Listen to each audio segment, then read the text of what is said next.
All right. Still the same speed. Light tension here.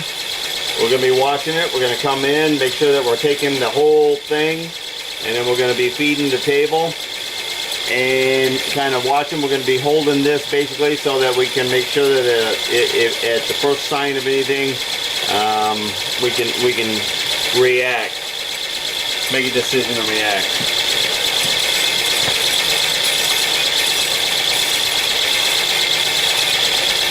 And I'm just eyeballing it in to make sure that I can get that whole thing. All right, a little bit of tension here. This is 36 tooth here, so it's pretty coarse, and I don't want nothing in my way here. All right.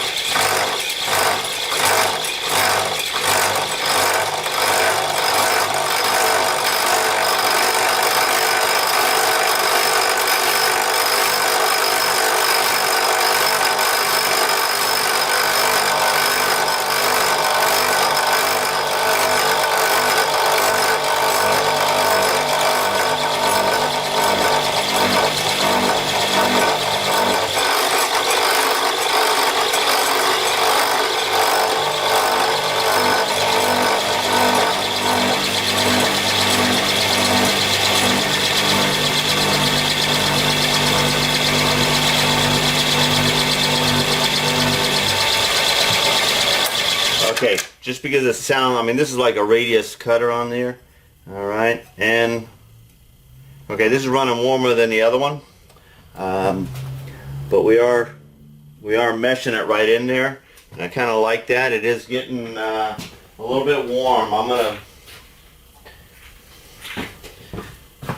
gonna brush a little cutting oil on here for lubrication, if anything else, just so it's not gonna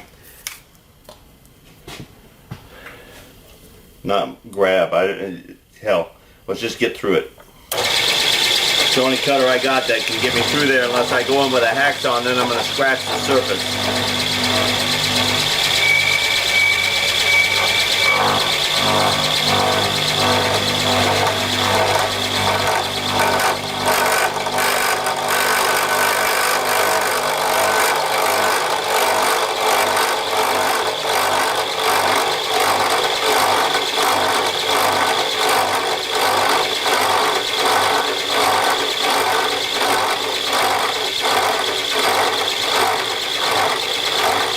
Just making sure I got enough tension on there so I know it's not going to come back or down.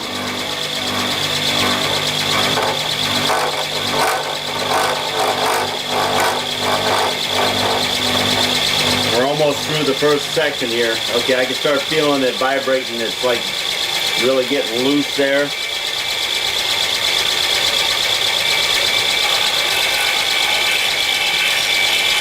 Okay.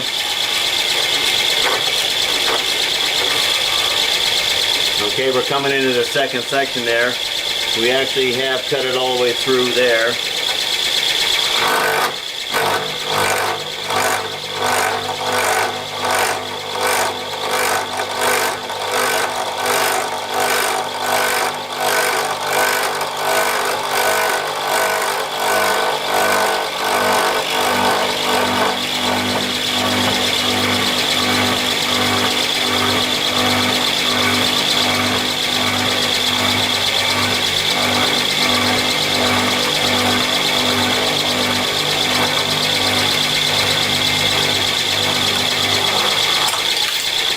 There we go.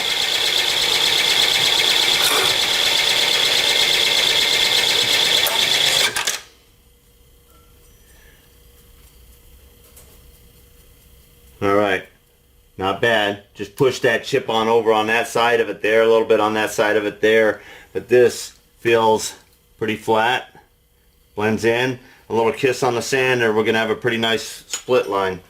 All right, our threads are right there. I'm going to bring you around so you can actually look down in on the top of this now.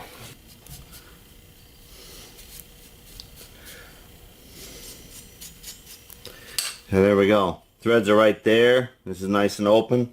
It'll pass through.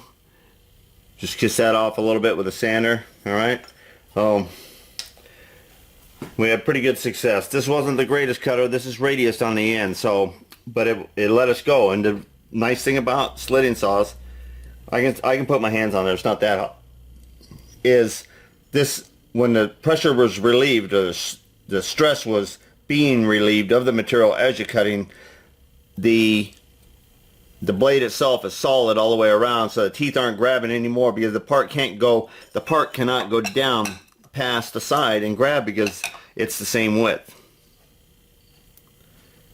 But remember, when they get dull, they can start malfunctioning on you pretty good. So I mean, I was pushing that one there, being a radius cutter, coming in and asking it to do this, and you can see that it rolled them. It took the material out, but it pushed it. It rolled it over the edge, just like a dull tool bit when you're making a machine cut, and you can start seeing the leading edge is starting to roll over. You know your tool bit is starting to fail. Same thing here. I'm gonna go ahead and kiss these two faces off of here. I think I got just a little bit of cotton oil on here. Get some of these bronze powder off of here. Alright, now this is the one that's got the rolled over piece there. I'm going to try to really get that off of there before I actually hit too much of the face.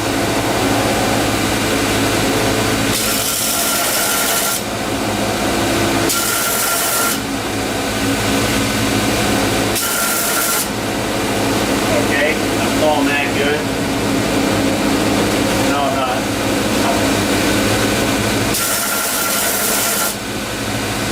Now I'm calling that good.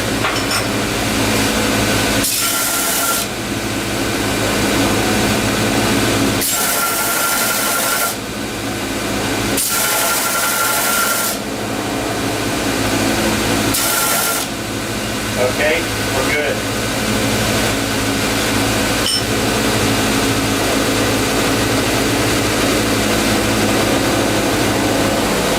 We've just gathered up everything here. We took standard bolts, put them in through here after we cleaned out the tapped holes, and we went and sanded the joint together, matched that up, tensioned this up, put a screw jack in between here, and then kind of gave a slight tension over here.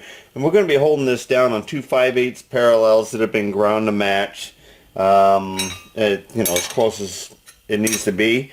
We're going to go ahead and tighten this down. Now we've got the part completely mounted down here, and now we're going to stick the boring bar in here, and we're going to come over here and we're going to set up and we're going to create that bore. This is the boring bit here, and of course in one of my videos there, in one of the comments, somebody asked what that tool was, and this is a Crichton boring head, and this is just a prefabbed boring bar. There's they're on the market, you know, they're pre-made. You can buy them. MSC, Enco, a couple other places have got them, and they're basically just a round diameter here. This is a Borite, made in the USA. Alright, that's the tool that you were looking at, and I'm gonna put it in the center holder here because I think we're going to be better off. Now I like, once I get it up in here, then I'm looking at this bit and the cut line, and I'm kind of looking at the center of this hole right here in relationship to the travel that I know I'm going to be traveling this direction here. So I want to kind of line it up, and I know that the geometry, you want the clearance behind here, and you want this leading edge to be doing the cutting. So it's got to be pretty well in line with your travel here, and that's what I'm doing right now. Alright, and I kind of like it right there. Now if I see the cuts not happening, then I know that I didn't do that right. Now that we got you in a good safe spot to be, so you don't get hurt, and we're going to go ahead and we're spinning this around, and this is an eyeball thing. Because I'll show you what we're up against. I was worried about maybe setting off the split line or whatever. Basically these two halves come together around that shaft and then hold it in place. So basically I checked this. This is like 520. We're like 560 there, and we're like 535 there, 535 on the other side right in here. So we're a little thick over here, but here and here match pretty good. So we're just going to go ahead and we're going to sweep until we got the diameter of this out close to the edge, and we're going to eyeball it. And then after we make a couple cuts, we're going to check the wall thickness, and then we can adjust our hole from there. You don't have to have something exactly lined out to anything, because this is a cast shape, and this is going to bolt to a fiberglass or wood molded cut or formed piece. Alright, and get some distance out here so I can start checking the size. Okay, side to side we're pretty damn close. Side to side we're pretty close. Forward and aft we're a little bit larger. So right now the hole is wider or longer than it is wide, and we can take our dial calipers and verify that. 100 on the width, and we're 180. So we're about 80 thousandths larger this way than we are this way on the hole.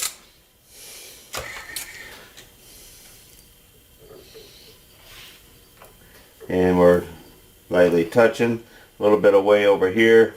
We can go ahead and we can head that way because we know that's the fat side anyway. And front and back we've got clearance there, and it looks pretty close to being the same.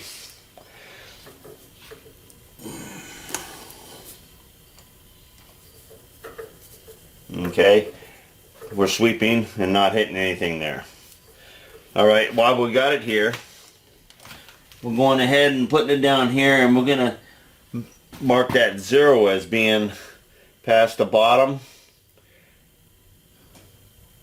There we go, that'll be our stop travel distance. I think we're just about ready to make a cut here. This is going to be 1.5 inch diameter, so we got quite a bit of material to come out of here. So I'm going to go ahead and take 100 thousandths right off the bat here.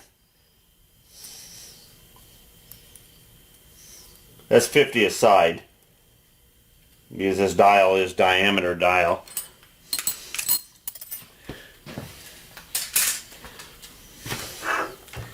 Okay, and we need to engage our worm gear, and we're I think we're in the medium range here. Yep, I think we're on 3 thousandths per feed there. Okay, and as far as speed going, I think we might be able to handle this for a speed. Yep.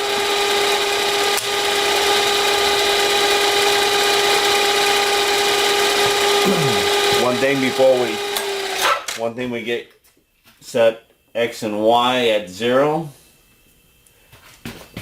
Lock the knee, lock those. Okay, we're good to go now.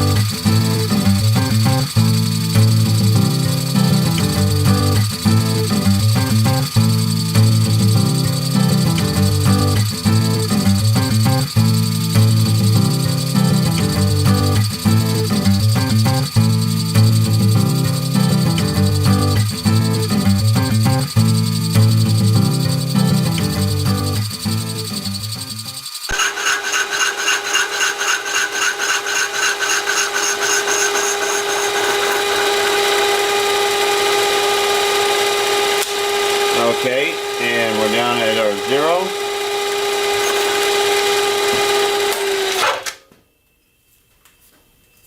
Alright, we got a little tiny holiday at the very front, and we got a little bit bigger holiday back here. We're going to go ahead and we're going to take and measure that side to side now and see what we got. Because really, in reality, this this thickness right here should be equal pretty much all the way around. So if we get this curve kind of equal, then we are true center to where they designed or expect you to have the location of this bore. And we're at a width of 1 inch 180, and it's not that it's important on the diameter there. We have about 3/8 of an inch or so basically to go. So we got 480 there, 530. So we could come this way here, 25 thousandths, and we got like 520 there.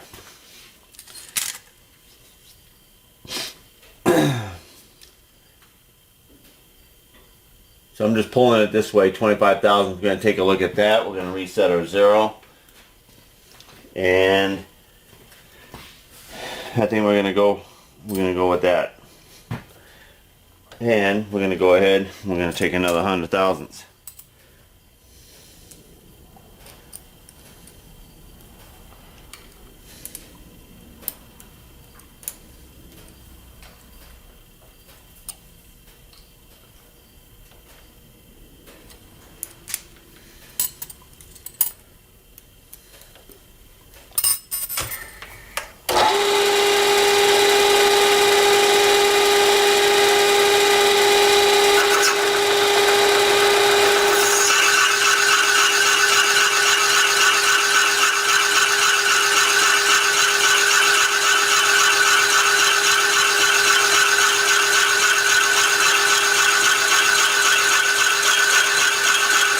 I'm measuring equal around this outside from there to here. A little bit of a bump here, but that's just because right here is a little bulby on the outside because it's not exactly round, because we took 60 thousandths out of there. But this diameter right in there, I'm happy with where the location is. Now I'm going to bring you around here, and I want you to look in here. But what we had was, as soon as I had just shut off the camera so I wasn't burning up, all of a sudden we started clunk, clunk, clunk, clunk, clunk, and we got pockets in here, and so there's a little sand in here. I'm going to show you what I'm going to dig in there. We're going to blow out some of the sand so I don't chew up this bit here. We're still getting a good finish down there. Didn't waste the bit out, but if we don't do something, we can damage the bit because there's sand down in these pockets. So I'm going to bring you on over here to look at that. You can see right there and right there. Now I'm going to take the scribe here, and I'm going to poke in there a little bit, and I'm going to get the air nozzle, and we're going to blow a little bit. A little bit of flakes coming in and out. I mean, there's probably no way to really get it all out of there, but if I can get a little bit, then I know I'm not going to be chewing up, because sand casting, yeah, somebody came out. It's abrasive.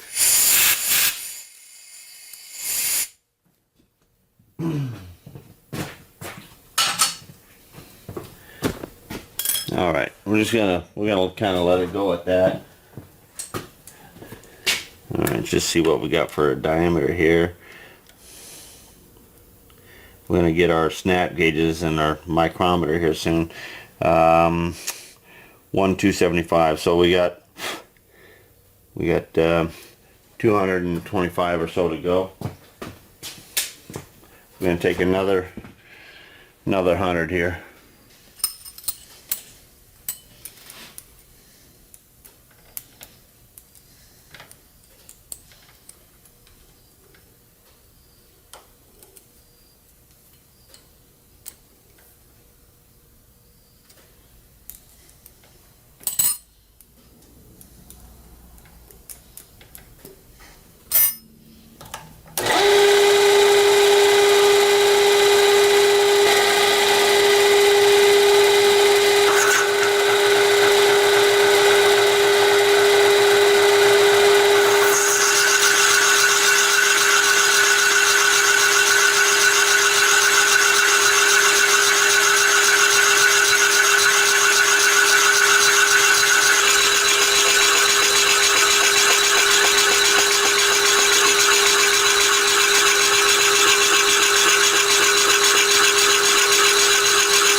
Still got a small pocket on the right hand little area there, but the left hand pretty well cleared out of there.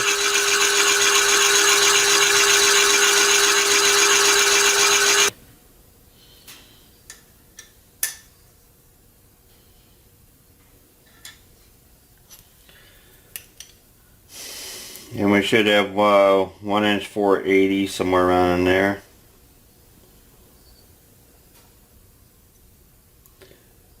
One inch 479.5.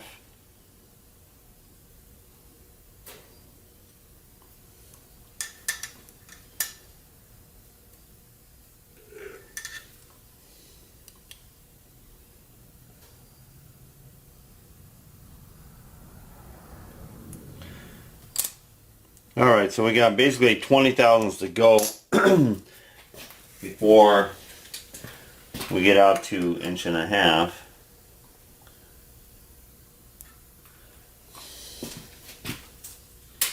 And we want just a little bit of clearance on there. So I'm gonna crank in I'm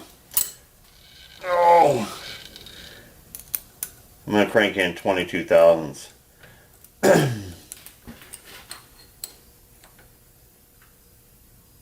22. Alright, let's see if this can be our last cut here.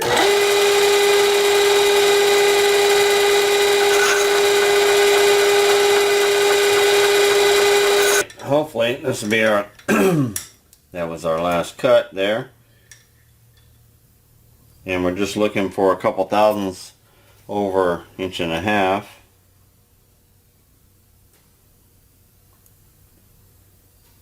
And we're right on 1.5 inches. Let me see what the shaft is. We measured it yesterday. The shaft's actually miking 1/1000 under the 1.5 inches. And we're right at the 1.5 inches right here. I think I'm going to let it take a spring cut and see if any kind of material can be removed at all. Just a thou or two.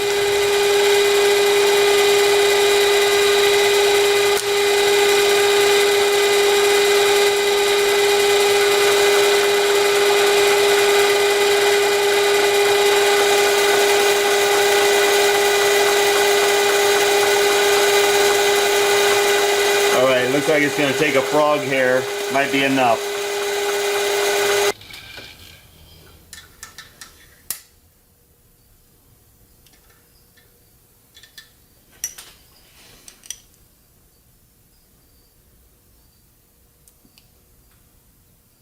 Okay, we're 1.5 to 2 thousandths over. I'm going to be happy with that. A little tiny bit of clearance. All right. So we've got this. We got one keyway to put in the shaft that they want for the autopilot, and this project's going to be wrapped up. I brought the table, or my Bill vise, back over here. We cleaned up the table, and we got we're gonna run that shaft in here. We're gonna put a 1/4 inch key in there. But I wanted to go ahead and show you there is a million, well, maybe not a million, but there's quite a few different ways to set up and tram in your vise, set it up so it's straight in line and all that. One of the quickest ways that I know of, and this is one of my favorite, and this is just a Starrett button head dial, is what I call it. And I put a 1/4 inch collet in here, so all you need is this one dial. And tighten this up into the quill here. Alright, now up at the top here on the Bridgeport is a brake. Okay, so you don't have to, without the brake you can stand a chance on this turning. Okay, of course in this low gear right here it's not going to move anywhere. But if you were in high range and you want to keep it from moving, excuse me, side to side, after you have it exactly in 90 to your vise, you can push your brake over and cam it. Your Bridgeport has got a cam brake, so it absolutely will not rotate from there, and it won't jiggle any more than the backlash between your brake and your spindle right now. All right, we can bring this down and we can bring our table up.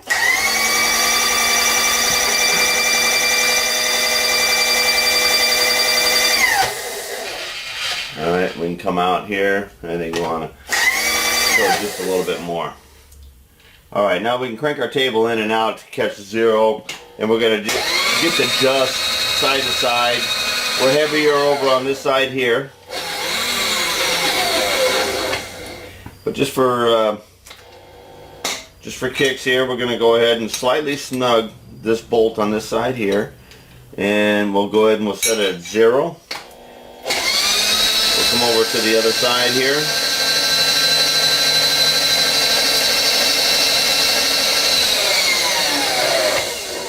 Okay, minus 30. I take my rawhide mallet and just lightly tap. I'm going to bring it to 0. Recheck that.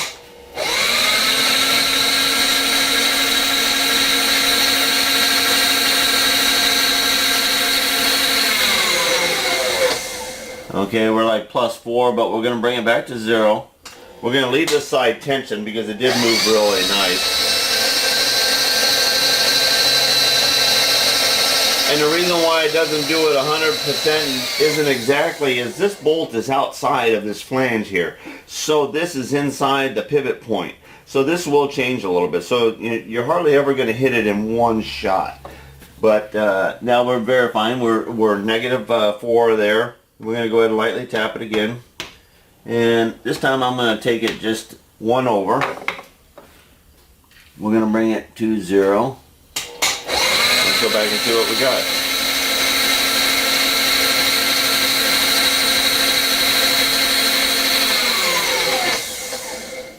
-1. Alright. There's 0.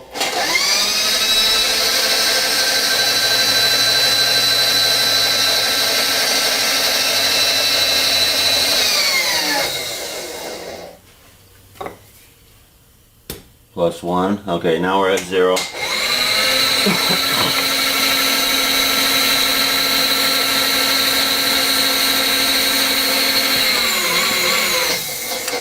Okay, I'm happy with that. We're going to lightly snug our vise down to the table, both of them just a little bit. We'll fully tighten it when we confirm it. And I'm going to go ahead and set it at 0 again.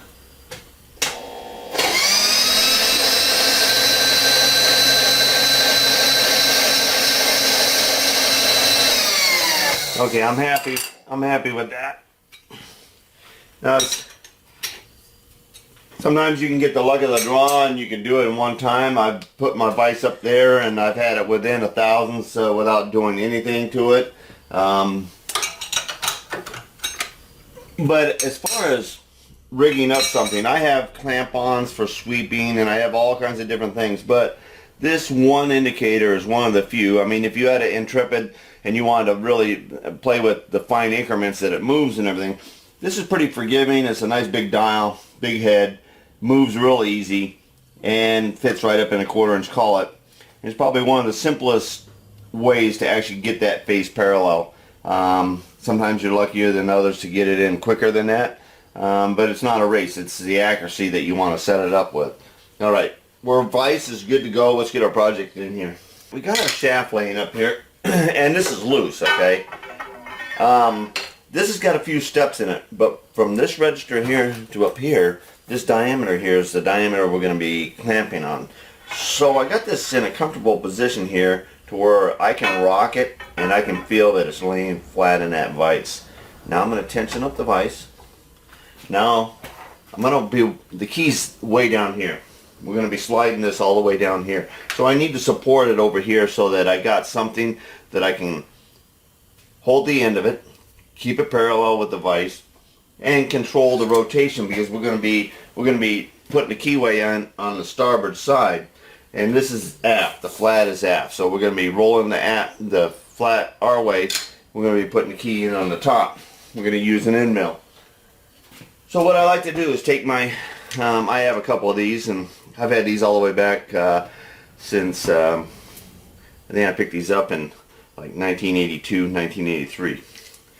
And lots of time they come in handy for HBM work, also vertical lathe work.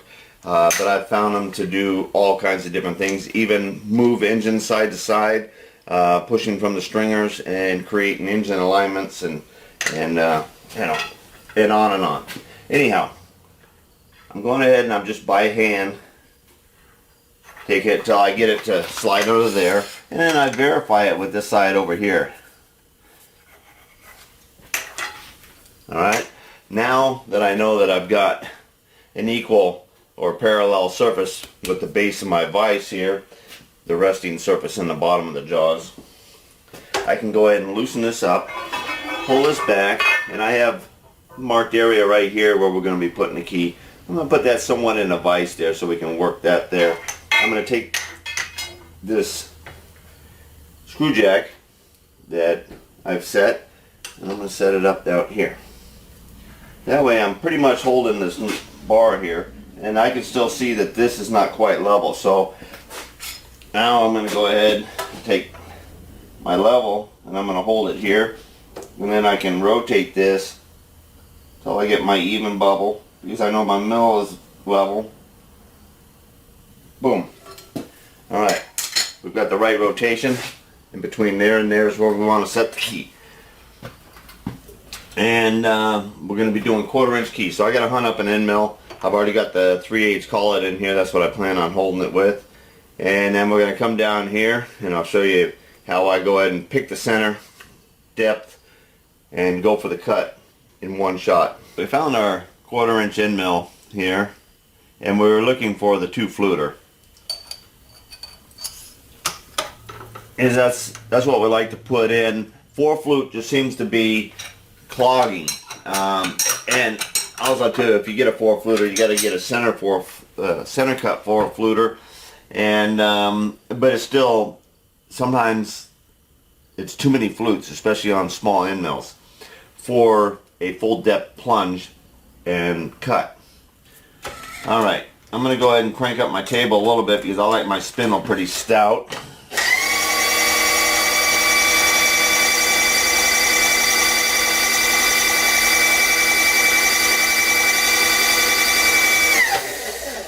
Alright, I'm going to lock my knee, slightly tension or have those side to side and longitudinal brakes ready to go. Alright, I'm going to go ahead and bring you in, move you in close so you can actually see the closeness of the cut, the alignment I'm going to use, and creating a 0 for my depth and for my side to side, doing a plunge and a straight cut. Alright, I think I'm ready to go. I've put the speed in. We're going to be turning 660 RPMs because I'm at the low end of the high speed side of the Bridgeport here with a J-head straight belt adjustment. Now, I'm back from where I actually want to start my cut. And I go ahead and then engage my hand feet on the quill, touch off, and I just engage it a little bit at a time, and as soon as I have pretty much a square of cut surface right there, I know that the cutter is 1/4 inch wide, and as soon as it's pretty close to square here, I go ahead and I take by hand, rotate my spindle around so that I have 2 flutes in line, straight across in the y-axis. And it's not quite. I'm overhanging my cut just slightly. All right, so we go ahead and we just go ahead and give it a couple more thousands here. And we take another skim, stop it. My hand, I go ahead and move it again. Now I glance down and my cutter is exactly lined with each side of my machined surface.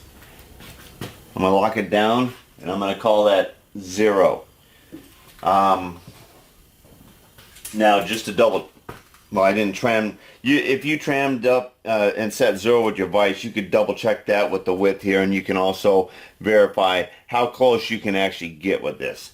I did not do that before I started here, just because my normal practice is slap it in there, and this is how I find center for 99.9% of the keyways I cut. Alright, now I go ahead and I bring it back to my line here so that I have the curve to it. If I was to go across and then plunge down where I was at, you would see two little machine squares. But this way here, by coming in and backing up to the edge of your line, you got a full clean sweep of the radius of your cutter. Not that it's that important, but as far as appearance on your keyway, it keeps it uniform from start to finish. Now, side to side with set 0, this also sets our depth, because we are the full width across here. From here down is the depth of our key. And we're going to set our travel dial here, because we're going to go ahead and the key is 1/4 inch wide, and we're going to go 1/8 inch deep, plus 5 or 10, in that ballpark. It's not that important to be exact. It's not, you don't need to have a compression on your key in there. You need a stout side to side contact for your key. Your key should tap into your shaft, slide freely through the tiller arm, or this is going to be an arm for autopilot. Anyhow, let's get going. And what I'm going to do is I'm going to start it. We're going to plunge straight down, and then I'm going to set my variable speed, my auto feed, and I'm going to feed it across, and I'm going to blow air into it to blow the chip out. I'm not going to put coolant. This bronze here should be able to air cool, and I'm just going to let the chips fly so you can actually see the cut. Here we go.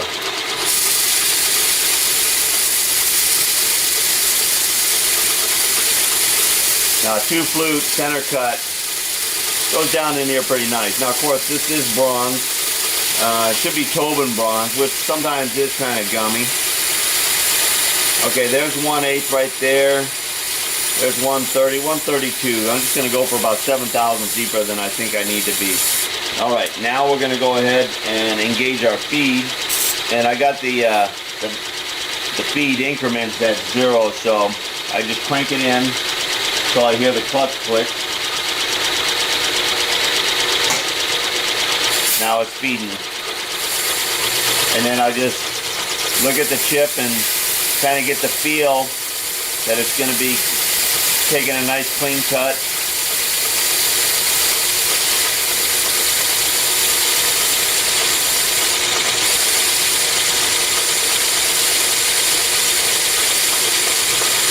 Alright, now we're just going to cut until we come over to our line, and at that time right there, I will lift the end mill right out of the groove as fast as I can, and that way there's as straight as possible cut without an oddball look to the end of the cut or the start of the cut.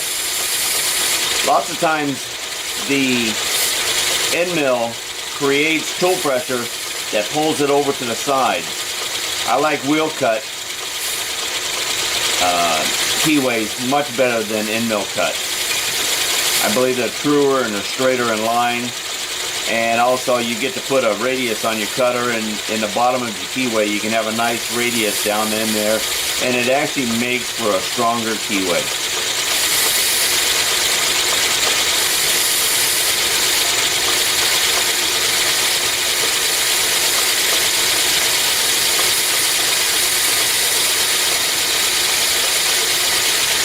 Most of the time you can get a clean gloss cut on the side of your keyway if you got flood coolant or whatever going in there, so that you don't let a chip cut back on itself.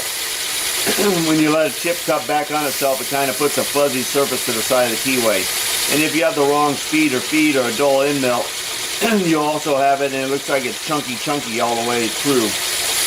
Okay, there it is. Click it, lift it. Okay, then I worry about shutting off my feed, and then I worry about shutting off my spindle. But that way you got a true nice looking keyway cut. And we get a piece of our key stock here, and we'll just slip it right in there. And it's almost stout enough to go ahead and hold the bar in itself.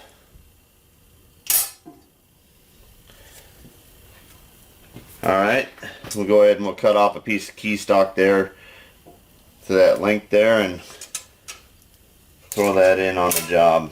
We're not going to press it in there. We still got to slide this over there. We're going to give it just a little bit of a sanding just to take, there's a little raised edge on that side there. But that's going to be the key that we'll give them with that. Alright, let's check our fit on our bearing here.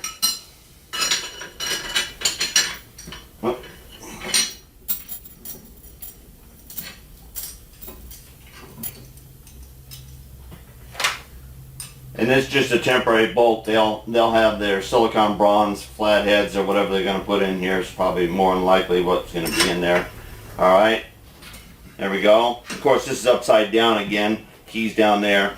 And I just have it up here so I'll show you the support. So this will go into the keel here, and the rudder blade goes off of here. There's another section of the rudder blade that goes forward as well. This is like some kind of equalizing rudder design or whatever. It's my concern was only what they wanted to do with it, and me being able to accommodate their needs in it, and how we had to grab a hold of something that wasn't round, put it in a lathe and turn it.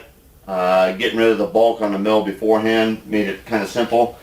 Splitting this in half, playing with the slitting saws, and actually got to look at some that we've had in the collection for a long time, and I never knew that I had some with that were local here, Providence, Rhode Island, and dated even, you know.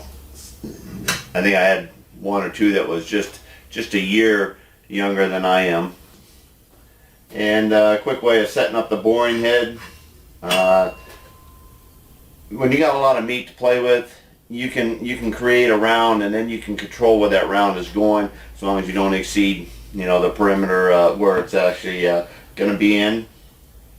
Getting something square and parallel before you clamp on it in the vise, because sometimes you even drilling holes, you could be doing a couple holes fine, and then all of a sudden you find that you came through, it sucks it, your part goes up on the drill. There's a lot of different things that will happen to you if you don't have a grip of your part in the vise there. So I'm just kind of pointing that out.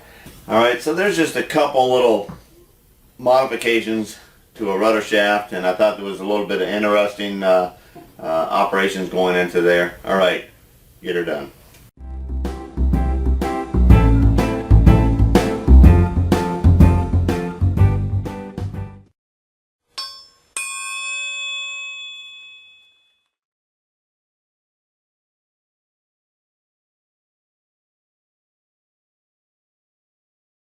I have a little chuckle because, you know, it's in me making videos, I'm not, you know, I work mostly in what you call imperial, or thousandths of an inch, and decimal thousandths of an inch, and I work very rarely in millimeters. Okay, this particular job right here for this rudder was drawing it up, and the gentleman that designed this works in fractions, so everything is called out in sixteenths. So basically, if you get his whole boat within a 1/16 of an inch, you're doing pretty good. The one thing that really threw me off on this job here today, or, you know, last couple days we've had this in here, but I got, you know, only a half a day's worth of labor in this thing. Zero datum for all your lineal measurements is marked off as LWL. I'm not sure what the first L is, but I believe the second one is waterline, and that is, the waterline is your zero mark, and anything above that is called out, and anything below that is called out from that waterline. So if you have a slight little ripple in there, you know, you're going to want to do this when the water's still, because otherwise it's going to be throwing off all your measurements there. You know, personally, I was having a little chuckle with this. Also too, and if you take the water line and you go up to the top here, and you go from the water line and you go down to the bottom, somewhere 3/8 of an inch is gone out of this whole project.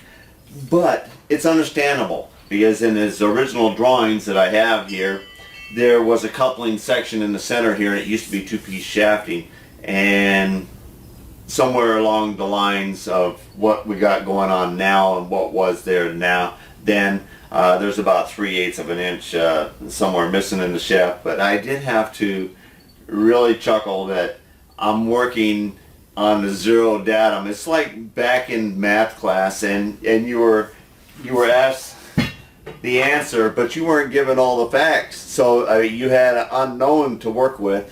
And this job here is very similar to that. Just a little observing and a little extra entertainment on this job. Get her done.